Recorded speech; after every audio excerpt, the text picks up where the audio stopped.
బొత్స సత్యనారాయణ వైసీపీలో సీనియర్ నేత తాజాగా ఎమ్మెల్సీగా ఎంపికైన సత్యబాబు సరికొత్త రికార్డు నెలకొల్పారు. ఉమ్మడి రాష్ట్రంలో ఎమ్మెల్యేగా, మంత్రిగా, పీసీసీ చీఫ్ గా పనిచేసిన బొత్స ఎమ్మెల్సీగా ఎంపికై మండలిలో అడుగు పెడుతున్నారు. గత ఎన్నికల్లో వైసీపీ ఘోర పరాజయం తర్వాత వైసీపీకి ఇది ఊరటనిచ్చే అంశమైన జగన్ కూడా పోషించలేని గురుతర బాధ్యతలు సత్యనారాయణ తన భుజాలపై వేసుకోబోతున్నారంటూ వార్తలు వినిపిస్తున్నాయి. ఓవైపు వైసీపీ హయాంలో జరిగిన అక్రమాలపై కూటమి సర్కార్ అడిగే ప్రశ్నలకు సమాధానమిస్తూనే సర్కారు విధానాలపైన మాట్లాడాల్సిన బాధ్యత బొత్సపైనే పడింది. ఈ ఛాలెంజ్ను ఆయన ఎలా నెరవేరుస్తారనే ఉత్కంఠ నెలకొంది. ఉమ్మడి విశాఖ జిల్లా స్థానిక సంస్థల ఎమ్మెల్సీగా బొత్స సత్యనారాయణ ఏకగ్రీవంగా ఎన్నికైన నేపథ్యంలో ఆయన ముందున్న సవాళ్లపై చర్చ సాగుతోంది.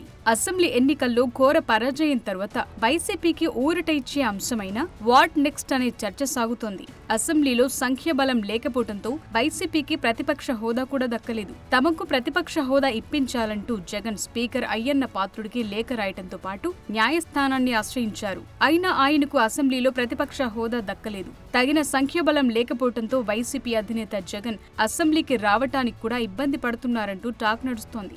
అందుకే సమావేశాల సమయంలో ఏదో ఒక కార్యక్రమం పెట్టుకుని తప్పించుకుంటున్నారనే వాదనలున్నాయి.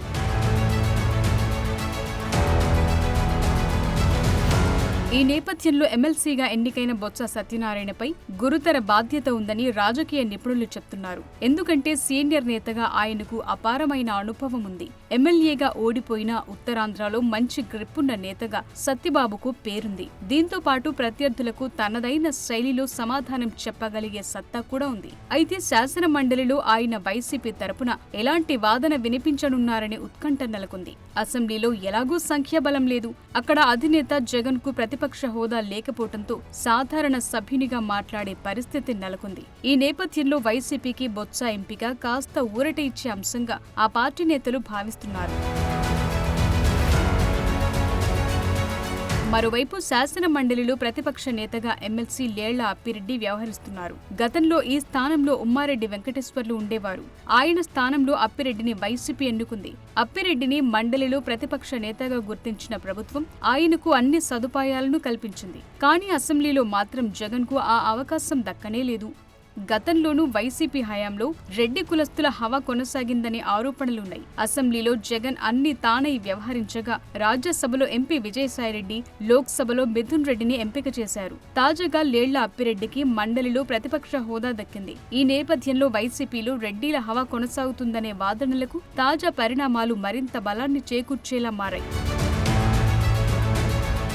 ఈ నేపథ్యంలో వైసీపీలో అన్ని వర్గాలకు న్యాయం చేయాలనే ఉద్దేశంతో వైసీపీ అధినేత జగన్ అప్పిరెడ్డి స్థానంలో ప్రతిపక్ష నేతగా బొత్సకు అవకాశం ఇస్తారని టాక్ నడుస్తోంది. అలా చేస్తే పార్టీలో సామాజిక న్యాయం చేసినట్లవుతుందనే భావనలు వైసీపీ ఉందని సమాచారం. అదే జరిగితే మాజీ సీఎం జగన్ కన్నా బొత్సకు ఎక్కువ ప్రాధాన్యం లభించే అవకాశం ఉందనే చర్చ సాగుతుంది.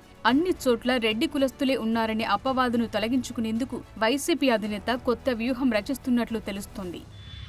ఎవరో ఒక ఇండస్ట్రీస్ వచ్చి పోటీగా పెడతారు అనే విషయాన్ని నేను చూశాను.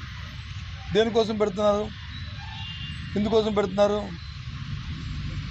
వ్యాపారం కోసమా? రాజకీయం అంటే ఇది వ్యాపారమా? వైసీపీ సభ్యులు లేకపోయేసరికి అటు అసెంబ్లీ, ఇటు మండలిలో కూటమి సర్కార్ హవా నడుస్తోంది. గత ప్రభుత్వ హయాంలోని అవకతవకలు, చేసిన ఘనకార్యాలను కూటమి ప్రజల ముందుంచుతోంది. సీఎం చంద్రబాబు అయితే గత ప్రభుత్వ హయాంలో జరిగిన నష్టాన్ని ప్రజెంటేషన్ల రూపంలో ఏకంగా అసెంబ్లీలోనూ వివరిస్తున్నారు. ఇలాంటి పరిస్థితుల్లో జగన్ ఉంటే వాటిపై ఖచ్చితంగా రియాక్ట్ కావాల్సి ఉంటుంది. ప్రతిపక్ష హోదా లేనప్పుడు సాధారణ ఎమ్మెల్యేగా ఉంటూనే ఆయన తన వాణిని వినిపించాలి. అది పూర్తి స్థాయిలో సాధ్యమయ్యే పరిస్థితి లేదు. కానీ మండలిలో వైసీపీకి ప్రతిపక్ష హోదా లభించడంతో ఆ స్థానాన్ని బొత్సకు కట్టబెట్టాలనే యోచనలో వైసీపీ ఉందనే వార్తలు బలంగా వినిపిస్తున్నాయి. సో గత ప్రభుత్వంలో జరిగిన అవకతవకలపై చర్చ సాగితే మండలిలో ఉన్న బొత్స సమాధానం చెప్తూనే తిరిగి కౌంటర్లు వేసేందుకు అవకాశం లభించనుంది. మండలిలో వైసీపీ గొంతు వినిపించే బాధ్యతను బొత్స సత్యబాబు తీసుకోనున్నారు. అదే జరిగితే జగన్ కు కూడా దక్కని గౌరవం బొత్స సత్యనారాయణకు దక్కుతుందని రాజకీయ పండితులు అంచనా వేస్తున్నారు. ఇది జగన్ కు కాస్త ఇబ్బందికరమైన ఉన్న పరిస్థితుల్లో ఇంతకు మించిన వేరే ఆప్షన్ వైసీపీకి లేదని రాజకీయ వర్గాలు చెప్తున్నాయి.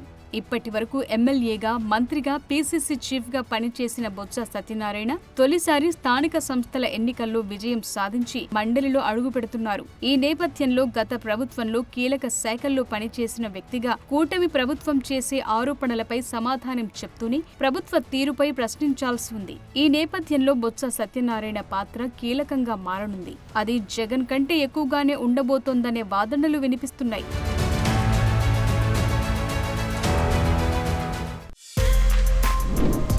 For more videos like this, subscribe Big TV channel.